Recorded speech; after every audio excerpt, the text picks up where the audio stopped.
Coming up on the Angus Report, improving quality in the nation's beef supply. A commercial cattleman's perspective on working with seedstock providers. A leading international scientist joins the Angus team.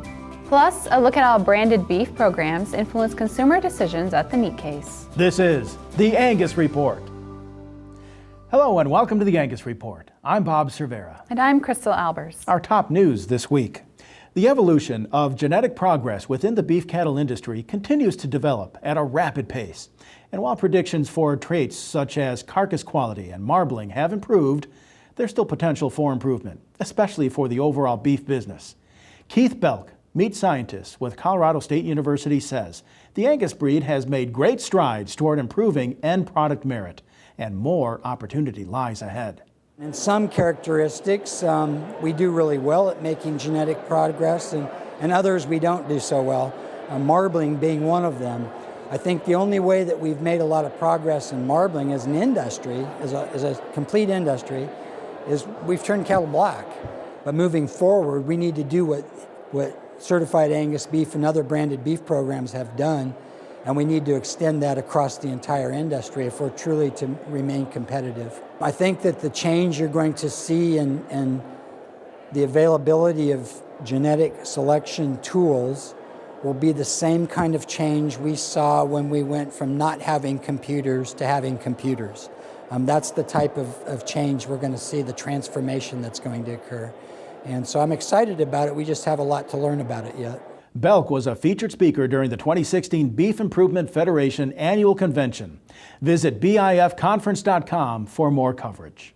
Continuing to build quality into the nation's beef supply requires collaboration and partnerships at all levels of the production chain.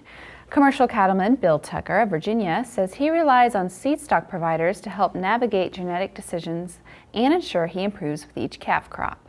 That commercial seedstock partnership, he says, goes far beyond an investment in herd genetics. I benefit from an extremely close relationship with our seedstock providers. We consider ourselves vested in each other's operations. We get down into the trenches on problems and work together to find solutions and share ideas about matings before they ever happen. We found the Angus breed to be the anchor breed that we have to work with in order to maintain a customer base. So it has had value in our program, despite the fact that we're a commercial operation using multiple breeds. And that relationship piece is as important or more important to me than the cattle themselves. In a recent move by the U.S. Fish and Wildlife Service, the lesser-prairie chicken is no longer listed as threatened under the Endangered Species Act. The announcement comes after a lengthy court battle, which began in 2014 and involved a group that argued the U.S. Fish and Wildlife Service did not take into account the voluntary efforts to protect the bird before declaring it a threatened species. In the fall of 2015, a district court ruled in favor of the plaintiffs and issued a court order to vacate the listing decision. The official delisting of the lesser-prairie chicken was announced in mid-July. Despite the ruling, the Federal Service says it will continue to engage in initiatives to conserve lesser-prairie chicken populations, and recent figures point toward an upward trend for the birds in the western United States. The U.S. Roundtable for Sustainable Beef recently held its second annual General Assembly meeting, bringing together all perspectives of the production chain to discuss the future of sustainability in the beef business. Kansas Angus rancher Debbie Lyons-Blythe participates in the roundtable and says its mission is to improve sustainability across the entire spectrum, from cow-calf to the retailer. It's really key that producers get involved at that roundtable because Walmart, McDonald's, Cargill, all of those different places are a member of that. They've defined sustainability, and it's a definition that I like. Basically, the first is that we're taking care of the land. The second part is we're taking care of society, which also encompasses not only our local communities, but also animal welfare. The third part is really important, and that is economic sustainability. If we don't make money on average, we're not going to be able to be sustainable. And the goal is to show that the U.S. beef supply is sustainable. It's not to identify specific producers that are better at sustainability. It's about showing that the entire beef supply in America is sustainable. If you would like to learn more or to become involved in the discussion, visit usrsb.org. Leading international scientist Dr. Stephen Miller will join the American Angus Association and Angus Genetics Incorporated this September as the newly named Director of Genetic Research. Most recently, a principal scientist with Ag Research in New Zealand. Miller will join the AGI team to lead the organization's research and development efforts and to further the initiative evaluation methods for the association's weekly National Cattle Evaluation. Miller is a Canada native and has almost 20 years' experience with beef cattle selection, genomics, and technology. And we'll share more with Dr. Miller in future episodes of the Angus Report. We go now to Jenna McCrell for all the news you need to know this week in the Angus business. The National Junior Angus Association this summer announced several youth leadership positions representing the next generation of leaders for the Angus breed. Easily recognized in their green coats, the National Junior Angus Board welcomes 6 new members during the National Junior Angus Show who will serve a 2-year term. Corbin Cowles of Kentucky, Madison Butler from Indiana, Nebraska's Michaela Clauser, Katie Hope from Virginia, Will Pullman of Arkansas, and Montana native Jordan Wagner. Board chair for the upcoming year is Macy Perry from California. The junior organization also announces Cassandra Garcia of Washington as the 2016-2017 Angus Ambassador, serving a 1-year term as spokesperson for the breed's youth members. Visit njaa.info for more information.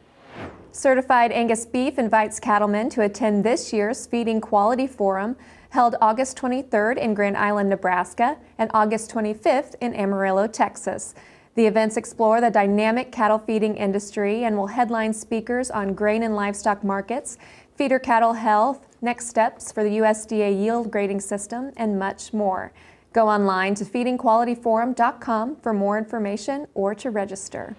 Angus breeders and their commercial partners should also mark their calendars for an upcoming Cattlemen's Boot Camp hosted by the American Angus Association and the University of Nebraska.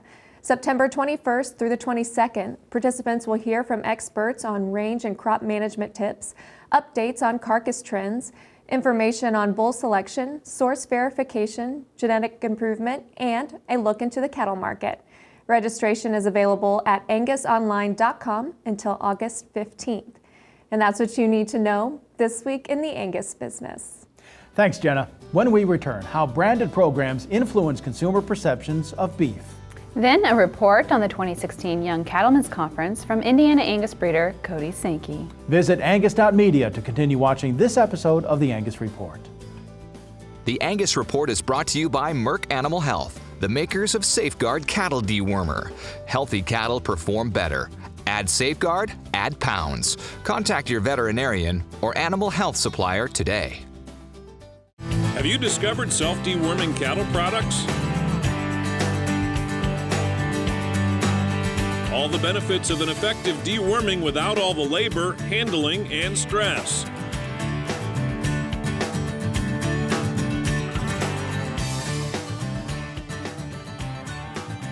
Discover Safeguard self-deworming cattle products, ask your local animal health provider, or visit safeguardcattle.com for more information. Did you know your checkoff works on solutions that make your beef worth more? Did you know your checkoff invests in developing new beef products? Did you know the flat iron steak is one of those success stories? Now, what was once a roast or grind for hamburger is a tender steak that brings more than double the original value. While you're focused on managing your beef business, your checkoff is developing products to meet changing consumer demands. Visit mybeefcheckoff.com to learn more.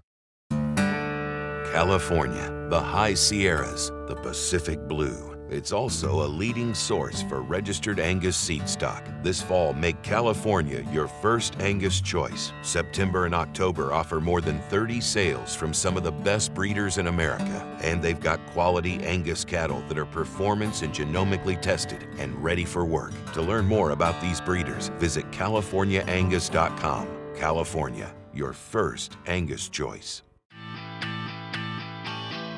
When using the turret system, we have this remote control. It has different functions. Each function does a separate job.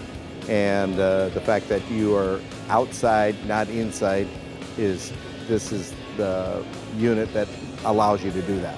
Unless they make new additions to the system they have now, I don't see much change needed.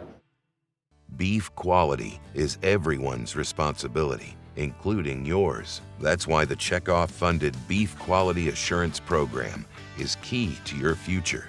BQA, empowering people because you can make a difference, taking responsibility because it's our job, not someone else's, working together because product safety and wholesomeness is everyone's business. Find out more at bqa.org.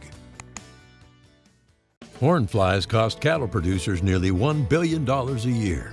They interrupt grazing, cause loss of blood, and impact your bottom line. By incorporating Alticid IGR into your supplement program, you can prevent the emergence of adult horn flies. Alticid IGR will significantly reduce stress on your cattle. For pennies a day, you can control the most costly parasite and increase your profitability. Contact your feed supplier to incorporate Alticid IGR today.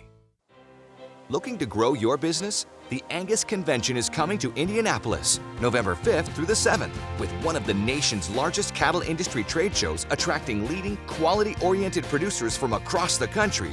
This is the place to expand your brand. Booth spaces are filling up fast. Visit angusconvention.com to reserve your spot at the Angus Convention, November 5th through the 7th in Indianapolis.